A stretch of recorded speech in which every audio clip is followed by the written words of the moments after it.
नमस्कार। गणित के कुछ टॉपिक मुश्किल लगते हैं, है ना? पर आज हम एक ऐसे ही टॉपिक को पहेली की तरह नहीं, बल्कि एक कहानी की तरह समझेंगे। ये कहानी है नंबरों की दुनिया को बड़ा बनाने की और ये समझने की कि एक नंबर आखिर क्या-क्या हो सकता है। तो चलिए एक सवाल से शुरू करते हैं।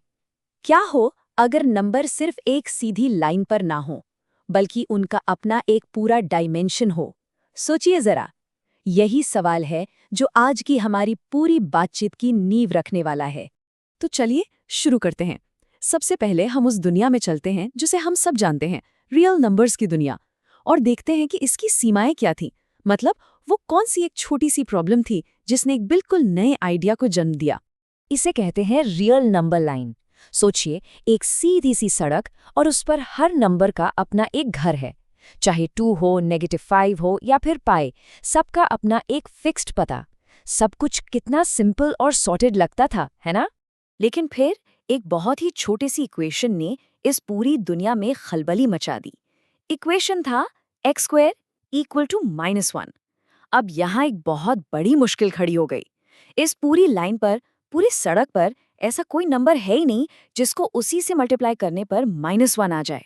आप सोच कर देखिए, किसी भी पॉजिटिव नंबर का स्क्वायर पॉजिटिव होता है और किसी नेगेटिव नंबर का स्क्वायर भी पॉजिटिव ही होता है। तो फिर ये x है कहाँ? इस लाइन पर तो है ही नहीं। मतलब साफ था, हमारी जो नंबरों की दुनिया थी वो इस सवाल का जवाब देने के लिए काफी नहीं थी। मैथ्स के जानकारों को अब इस लाइन के बाहर सोचना था, कुछ नया बनाना था। और यहीं पर एंट्री होती है हमारी कहानी के हीरो की, आई, जिसे आयोटा भी कहते हैं। ये मैथ्स की दुनिया में कल्पना की एक बहुत बड़ी छलांग थी, एक बहुत ही हिम्मत भरा कदम। इसे बस बना दिया गया, डिफाइन कर दिया गया। मैथमेटिशियंस ने कहा, ठीक है, अगर ऐसा कोई नंबर है नहीं तो हम बना लेते हैं, और बस आय उस पहेली का एक शानदार जवाब बन गया जिसे कोई हल नहीं कर पा रहा था। और आई की एक और खास बात है, इसकी जो पावर्स होती हैं वो रैंडम नहीं होती, वो एक बहुत ही खूबसूरत 4 कदम के साइकिल को फॉलो करती हैं। देखिए, आई की पावर 1 तो आई ही है, इसका स्क्वायर -1 होता है, क्यूब करने पर -i आता है, और पावर 4 करते ही ये वापस 1 बन जाता है, और ये साइकिल बस ऐसे घूमता रहता है।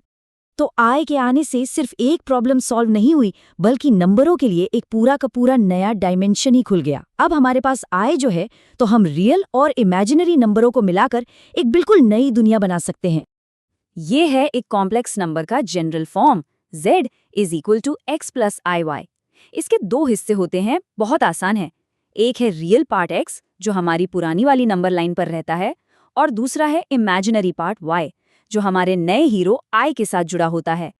और बस इसी से सब कुछ बदल गया। अब हम एक लाइन तक ही सीमित नहीं हैं। हर कॉम्प्लेक्स नंबर एक फ्लैट सरफेस, मतलब एक प्लेन पर एक पॉइंट x, y की तरह है। इसने नंबरों के लिए एक दूसरा ही डायमेंशन खोल दिया। ये एनालॉजी कितनी कमाल की है ना?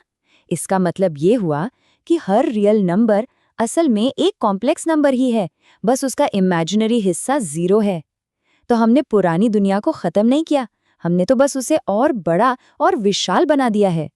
तो अब हम इस नई 2D दुनिया में आ तो गए हैं, लेकिन यहाँ किसी भी पॉइंट की लोकेशन और उसके बारे में बताने के लिए हमें कुछ टूल्स की जरूरत पड़ेगी, एक तरह की नेविगेटर की टूल किट। अब इन टूल्स के नाम सुनकर घबराना नहीं है। इन्हें मुश्किल शब्दों की तरह नहीं, बल्कि सिंपल से सवालों के जवाब की तरह देखिए। जैसे, कोई पॉइंट सेंटर से कितनी दूर है, या उसकी परछाई कहाँ बनेगी। चलिए एक एक करके इन सवालों के जवाब ढूंढते हैं। तो पहला सवाल, ये सेंटर से कितनी दूर है? इसका जवाब है मॉड्यूलस। बहुत सिंपल है। मॉड्यूलस का मतलब है प्लेन के सेंटर यानी 0,0 से उस नंबर तक की सीधी सीधी दूरी, बस। दूसरा सवाल, इसकी परछाई या रिफ्लेक्शन कहाँ है? इसका जवाब है कॉन्जुगेट। इसे ऐसे समझिए जैसे रियल एक्सिस एक आईना हो। आपको बस इमेजिनरी पार्ट का साइन बदलना है और आपको आईने के दूसरी तरफ उसकी परछाई मिल जाएगी। और आखिर में, ये किस दिशा में है? इसका जवाब देता है आर्ग्यूमेंट। ये हमें डायरेक्शन बताता है। ये वो एंगल है जो सेंटर से उस नंबर तक खींची गई लाइन पॉजिटिव रियल एक्सिस के साथ बनाती है। इससे हमें प्लेन में उसकी सही दिशा का पता चल जाता है। तो चलिए अब ये समझते हैं कि नंबरों की दुनिया को इतना बड़ा करने की आखिर जरूरत क्या थी। ये क्यों इतना जरूरी है?